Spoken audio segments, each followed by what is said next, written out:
ठीक है। और अगर ये तीनों फेज अगर ओपन हो जाए तो इसे हम कहते हैं three phase open circuit fault. तो यहाँ पर क्या होता है, यहाँ पर बेसिकली देखो, अगर एक फेज या दो फेज अगर ओपन हो जाए तो क्या होता है, तो इसका जो करंट का वैल्यू है, इन फेजों में करंट का वैल्यू 0 हो जाएगा, है कि नहीं। मतलब कि एक फेज या दो फेज में क्या होगा, ये जो अल्टरनेटर जो लोड शेयर कर रहा है, बट अल्टरनेटर का जो लोडिंग है वो थोड़ा डिक्रीज कर जाएगा, है कि नहीं। तो लोड अगर डिक्रीज कर जाए तो क्या होता है, अल्टरनेटर का स्पीड सिंक्रोनस स्पीड से थोड़ा ज्यादा हो जाएगा।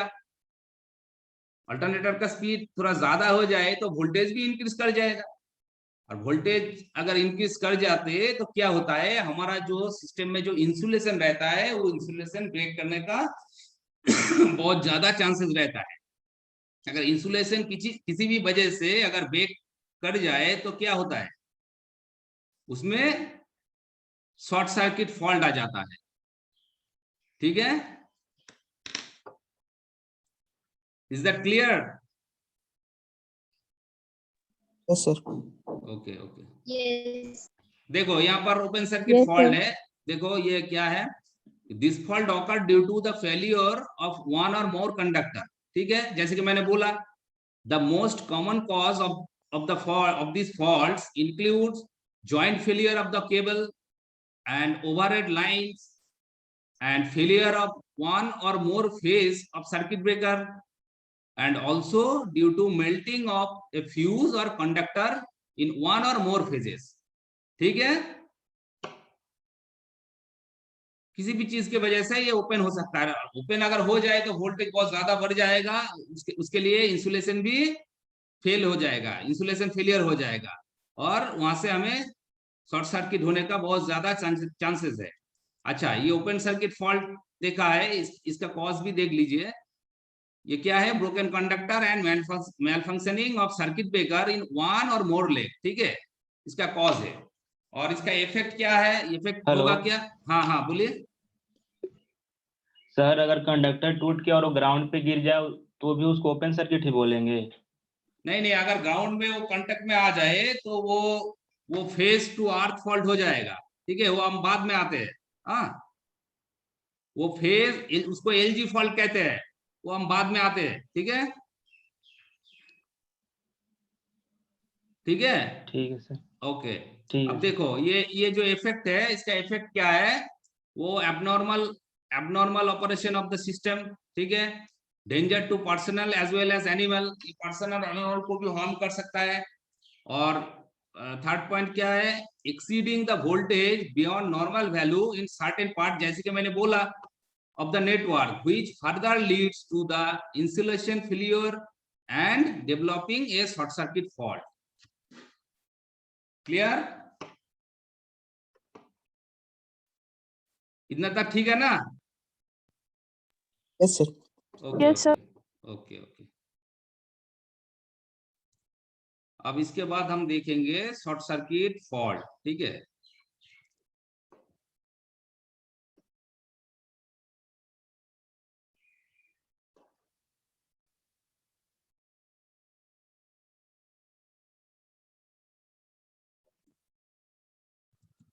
ये देखो यहाँ पर कौन क्वेश्चन पूछा था कि एक फेस अगर टूट के ग्राउंड में आ जाए, देखो ये सिचुएशन होगा, वो single phase to earth fault कहलाएगा। ठीक है,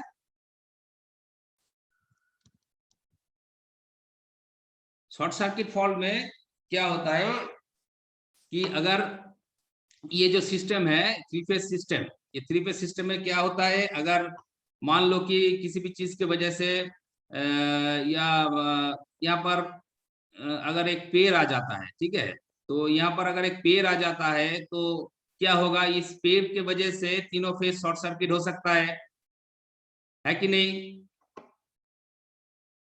अगर इसके ऊपर कोई पेड़ गिरता है तो भी शॉर्ट सर्किट होता है। ठीक है, तो ये जो सपोज मान लो कि यहाँ पर एक पेड़ है, ठीक है, अगर पेड़ होता है तो इस पेड़ के वजह से ये तीनों फेज शॉर्ट सर्किट हो सकता है। पेड़ के ऊपर तो पत्ते वत्ता होता है, तो पत्ते में से क्या होता है, शॉर्ट सर्किट हो सकता है।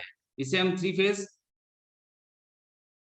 क्लियर ऑफ अर्थ, इस फॉल्ट को क्या कहते हैं? थ्री फेज क्लियर ऑफ अर्थ। ठीक है से, अब पहले पेज में जाते हैं। देखो जैसे मैं कह रहा था कि फॉल्ट दो टाइप का है, open circuit fault, short circuit. Open circuit fault तो हमने बता ही दिए। अब short circuit fault, short circuit ये जो फॉल्ट होता है ये दो टाइप का होता है। ठीक है, एक क्या कहते हैं, एक इसको सिमेट्रिकल फॉल्ट कहते हैं और दूसरे को क्या कहते हैं? अनसिमेट्रिकल फॉल्ट और एसिमेट्रिकल फॉल्ट भी कहते हैं। ठीक है, तो ये सिमेट्रिकल फॉल्ट होता क्या है? तो सिमेट्रिकल फॉल्ट में वो जो फॉल्ट करंट होगा ना, हमारे तो थ्री फेज सर्किट होता है, तो थ्री फेज में क्या होता है कि उसके फेज के बीच में जो फेज डिस्प्लेसमेंट रहता है वो 120 डिग्री एंगल पे रहता है। ठीक है, तो यहाँ पर ये जो फॉल्ट होगा सिमेट्रिकल फॉल्ट में फेज के अंदर जो फेज डिस्प्लेसमेंट होगा वो 120 डिग्री इलेक्ट्रिकल होगा और उसका करंट का जो वैल्यू है वो सेम रहेगा। ठीक है, इस फॉल्ट को हम सिमेट्रिकल फॉल्ट कहते हैं। ये सिमेट्रिकल फॉल्ट और इसको हम बैलेंस फॉल्ट भी कहते हैं। ठीक है, अब सिमेट्रिकल फॉल्ट दो टाइप का होता है। देखो, triple L fault and triple L G fault, मतलब के three phase clear of earth and three phase to earth fault. हम यहाँ पर देखेंगे, देखो ये जो है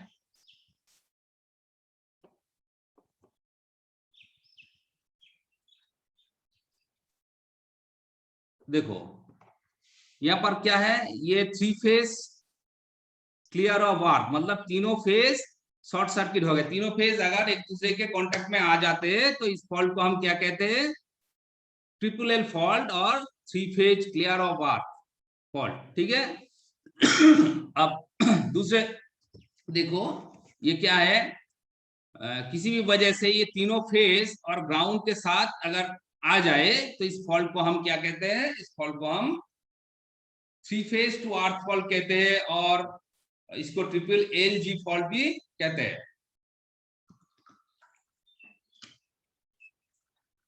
ठीक है,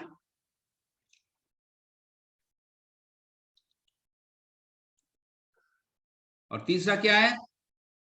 अच्छा, ये और बी, ये दोनों फॉल्ट को हम सिमेट्रिकल फॉल्ट कहते हैं। ठीक है, ये दोनों को हम क्या कहते हैं? सिमेट्रिकल फॉल्ट कहते हैं। तो एक बार डेफिनेशन देख लेते हैं शॉर्ट सर्किट फॉल्ट का।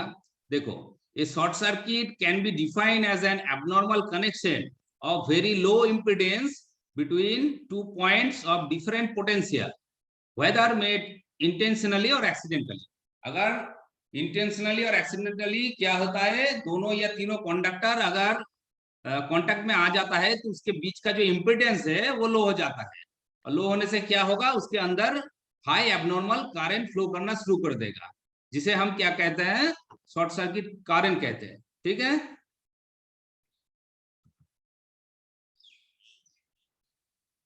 देखो यहाँ पर short circuit fault are also called shunt fault. जैसे कि मैंने बताया, this fault are cause due to insulation failure between phase conductor और बिटवीन अर्थ और फेज कंडक्टर और बोथ। ठीक है, ये केस में ये फॉल्ट आ सकता है। तो जैसे कि मैंने बोला कि ये फॉल्ट दो टाइप का होता है, एक सिमेट्रिकल फॉल्ट होता है और एक अनसिमेट्रिकल फॉल्ट होता है। सुनाई दे रहा है ना? Hello? Yes, sir. sir. Okay okay okay. तो दो टाइप का फॉल्ट होता है, एक क्या है? सिमेट्रिकल फॉल्ट, एक अनसिमेट्रिकल फॉल्ट। तो सिमेट्रिकल फॉल्ट दो टाइप का होता है, क्या है? एक है ट्रिपल एल फॉल्ट मतलब थ्री फेज क्लियर ऑफ अर्थ। दो नंबर क्या है? नंबर 2 है थ्री फेज टू अर्थ मतलब ट्रिपल एल टू जी। ये जो पिक्चर देख रहे हो ये है ट्रिपल एल जी फॉल्ट। ये दोनों फॉल्ट को हम क्या कहते हैं? सिमेट्रिकल फॉल्ट कहते हैं। ठीक है, ये फॉल्ट बहुत रेयर होता है सिस्टम में, ये फॉल्ट ज्यादातर नहीं होता है, ये बहुत रेयर फॉल्ट होता है। 2 to 5% फॉल्ट ये सिमेट्रिकल फॉल्ट आता है। मैक्सिमम फॉल्ट जो सिस्टम में आता है वो क्या आता है? Unsymmetrical fault. ठीक है, तो अनसिमेट्रिकल फॉल्ट क्या है हम देखेंगे। देखो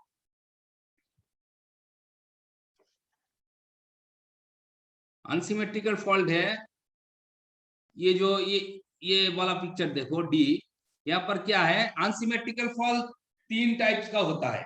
एक क्या है एलजी फॉल्ट होता है, एक एलएल फॉल्ट होता है, और एक क्या होता है फेस टू और एक डबल एल जी फॉल्ट होता है, और लास्ट में ये phase to phase plus single phase to earth ये फॉल्ट भी होता है। तो हम देखेंगे पहले ये पिक्चर देखो सी वाला, ये क्या है फेस टू फेस फॉल्ट है।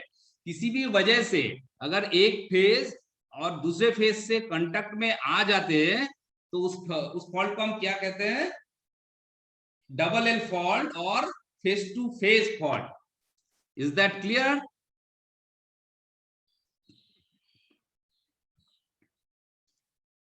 ठीक है ना? Yes okay okay. तो ये आर और वाई ये दोनों फेज अगर कांटेक्ट में आ जाए तो ये डबल एल फॉल्ट और फेस टू फेस फॉल्ट हो जाएगा। अच्छा नेक्स्ट हम देखेंगे क्या है कि single phase two earth fault, मतलब कि किसी भी एक फेज किसी भी वजह से अगर ग्राउंड के कांटेक्ट में आ जाते हैं तो उसे हम क्या कहते हैं, उसे हम कहते हैं single phase two earth fault, मतलब के एल जी फॉल्ट। इस फॉल्ट को क्या कहते हैं एल जी फॉल्ट। ये फॉल्ट अनसिमेट्रिकल फॉल्ट में से ये एल जी फॉल्ट होने का चांसेस सबसे ज्यादा है। मान लो कि 70 to 80% फॉल्ट होने का चांस ये एलजी फॉल्ट होता है। ठीक है 70 to 80% ये एलजी फॉल्ट होता है। ये फॉल्ट बहुत कॉमन है। ठीक है इसको हम क्या कहते हैं एलजी फॉल्ट। तो पहला क्या था फेस टू फेस मतलब डबल एल फॉल्ट, सेकेंड है एलजी फॉल्ट, और थर्ड क्या है थर्ड है to phase to earth fault, मतलब कि किसी भी वजह से अगर वाई बी ये दोनों फेज अगर कांटेक्ट में आ जाए उसके साथ आर्थ भी कांटेक्ट में आ जाए तो इस फॉल्ट को हम क्या कहते हैं, इस फॉल्ट को हम कहते हैं डबल एल जी फॉल्ट, मतलब two phase two earth fault. ठीक है और एक फॉल्ट है इस फॉल्ट को क्या कहते हैं ये phase to phase plus single phase to earth. ये जैसे कि देख रहे हो आर वाई बी ये तीनों फेज है, आर और वाई फेज के बीच में क्या है शॉर्ट सर्किट है। ठीक है और जो आर और जो बी फेज है बी फेज ग्राउंड के साथ कांटेक्ट में है। तो इस तरह का अगर कोई फॉल्ट अराइज होता है तो उसे हम क्या कहते हैं phase to phase plus single phase to earth fault कहते हैं। Is that clear? Yes sir. ये फॉल्ट होने का चांसेस बहुत कम है। ठीक है तो देखते हैं। देखो जैसे कि मैंने बोला कि the various possible short circuit fault condition include 3 phase to earth मतलब triple L ji, 3 phase to clear of earth मतलब ट्रिपल एल। तो ये दोनों फॉल्ट क्या हो गया सिमेट्रिकल फॉल्ट हो गया। ठीक है और इसे हम बैलेंस फॉल्ट भी कह सकते हैं। अच्छा इसके बाद देखो फेस टू फेस मतलब double L, single phase to earth मतलब L G, two phase to earth क्या है डबल एल जी, और phase to phase plus single phase to earth. ये जो फॉल्ट है इस फॉल्ट को हम अनसिमेट्रिकल फॉल्ट कहते हैं। अनसिमेट्रिकल फॉल्ट और क्या इसे हम अनबैलेंस फॉल्ट भी कहते हैं। इस सिस्टम को अनबैलेंस कर देता है। ठीक है अब देखो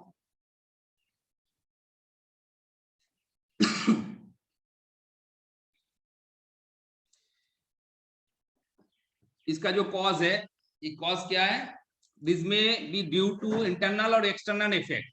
दोनों इंटरनल और एक्सटर्नल दोनों इफेक्ट के कारण ये फॉल्ट हो सकता है। तो इंटरनल इफेक्ट क्या है internal effect include breakdown of transmission line और इक्विपमेंट।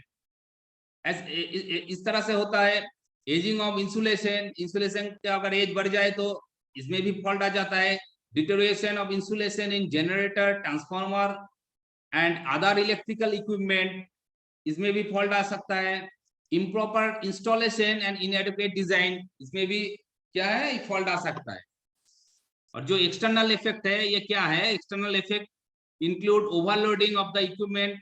अगर हम इक्विपमेंट को ओवरलोड कर देगा, किसी चीज की वजह से अगर ओवरलोड हो जाए तो भी ये फॉल्ट आ सकता है। इंसुलेशन जो है, इंसुलेशन फेलियर होने के वजह से क्या वो फेस कांटेक्ट में आ सकता है, इसके लिए भी फॉल्ट हो सकता है, ठीक है। और जो एनवायरमेंटल इफेक्ट है, लाइटनिंग शॉर्ट के वजह से इंसुलेशन फेलियर होके ये फॉल्ट आ सकता है। और किसी की तरह मैकेनिकल डैमेज बाय पब्लिक, मतलब पब्लिक के वजह से अगर किसी भी वजह से मैकेनिकल डैमेज हो मैकेनिकल डैमेज के लिए भी ये फॉल्ट हो सकता है, ठीक है। अब यहाँ पर देखो इसका इफेक्ट क्या है। जैसे कि मैंने बोला, arcing fault can lead to fire and explosion in equipment such as transformer and circuit breaker. Transformer and circuit breaker में ये करंट क्या है, बहुत ज्यादा होगा, तो इस करंट के वजह से यहाँ पर फायर भी आ सकता है, एक्सप्लोजन भी हो सकता है, ठीक है। अच्छा, नंबर 2 क्या है? नंबर 2 है abnormal current cause the equipment to get overheated, which further leads to reduction of lifespan of their insulation, ठीक है। तो इंसुलेशन का जो लाइफ स्पैन है वो भी रिड्यूस हो सकता है।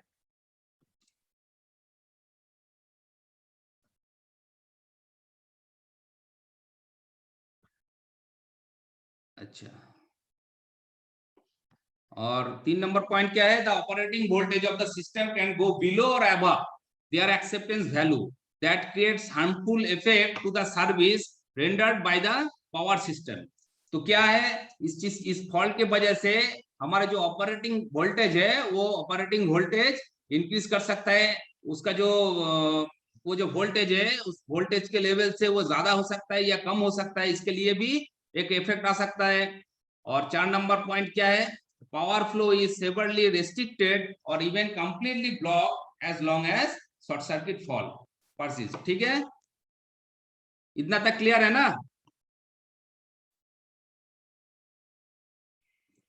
इतना तक क्लियर है ना सबको? Yes, sir. अभी फॉल्ट कैसे होता है, फॉल्ट का इफेक्ट क्या होता है, और फॉल्ट को हम कैसे क्लियर कर सकते हैं, फॉल्ट का टाइप्स क्या है, इतना तक आपको क्लियर है ना? कोई दिक्कत तो नहीं? No, sir. No, sir.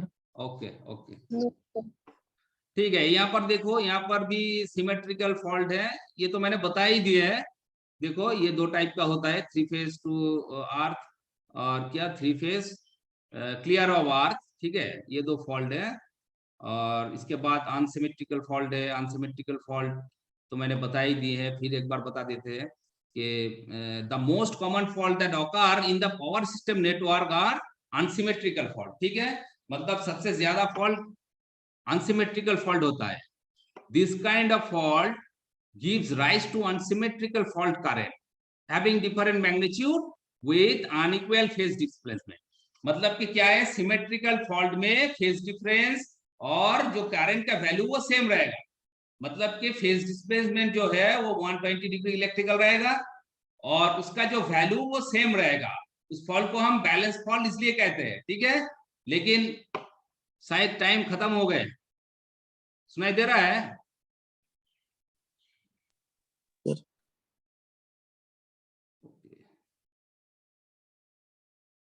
सुनाई दे रहा है? ठीक है, जितना तक हो सके चलो। अच्छा, और जो ये जो अनसिमेट्रिकल फॉल्ट है ये क्या है? अनसिमेट्रिकल फॉल्ट में क्या होता है, ये जो करंट है ये करंट का वैल्यू डिफरेंट होता है, मैग्नीट्यूड डिफरेंट होता है और उसका फेज डिस्प्लेसमेंट भी अनइक्वल होता है, ठीक है। तो this faults are also called as unbalance fault. इस फॉल्ट को हम क्या कहते हैं? अनबैलेंस फॉल्ट भी कहते हैं। Is that clear? Yes, sir. ठीक है। Yes, ये तो मैंने बता ही Yes, दिए। sir. ओके, ये तो मैंने बता ही दिए। अनसिमेट्रिकल फॉल्ट 3 टाइप का होता है, LG, LL, LLG। तो ये देखो यहाँ पर परसेंटेज भी लिखा हुआ है कि LG फॉल्ट, मैंने बोला कि LG फॉल्ट होने का चांसेस सबसे ज्यादा है, ठीक है। वो 70 to 80% होने का चांसेस है। अच्छा, डबल एल फॉल्ट 15 to 20% होने का चांसेस है और डबल LG फॉल्ट अबाउट 10%, मतलब ये फॉल्ट होने का चांसेस बहुत कम है उन दोनों के रेस्पेक्ट में। और जो सिमेट्रिकल फॉल्ट है, वो सिमेट्रिकल फॉल्ट तो बहुत रेयर फॉल्ट है, मैंने बताया। तो वो फॉल्ट कितना परसेंटेज होगा? 2 to 5% फॉल्ट सिमेट्रिकल फॉल्ट हो सकता है। लेकिन बाकी मैक्सिमम जो फॉल्ट है वो अनसिमेट्रिकल फॉल्ट होता है। और अनसिमेट्रिकल फॉल्ट में सबसे ज्यादा फॉल्ट कौन सा आता है? ये एलजी वाला फॉल्ट, मतलब लाइन टू ग्राउंड फॉल्ट। इतना तक ठीक है?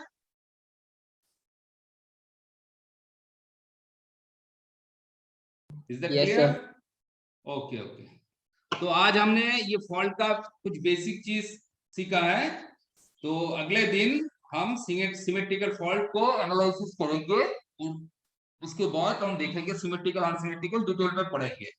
ठीक है? किसी को कुछ पूछना है?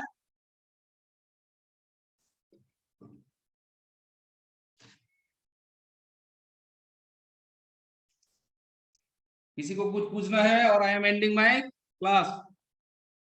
सर सिलेबस भेज देते ना सर। सिलेबस? सिलेबस आपके पास नहीं है? सिलेबस सर ने सर ग्रुप में, नोट्स क्लास में प्रोवाइड कर देते हैं। हाँ सर नोट्स क्लास में प्रोवाइड कर देते हैं। हाँ हाँ, यही तो नोट्स है, ये हम दे देंगे। ठीक है, गूगल क्लासरूम में हम ओके। नोट्स भेज देंगे, कोई दिक्कत नहीं। Okay, I am ending my class. Thank you. Thank you sir. Okay, thank you sir. Thank you sir.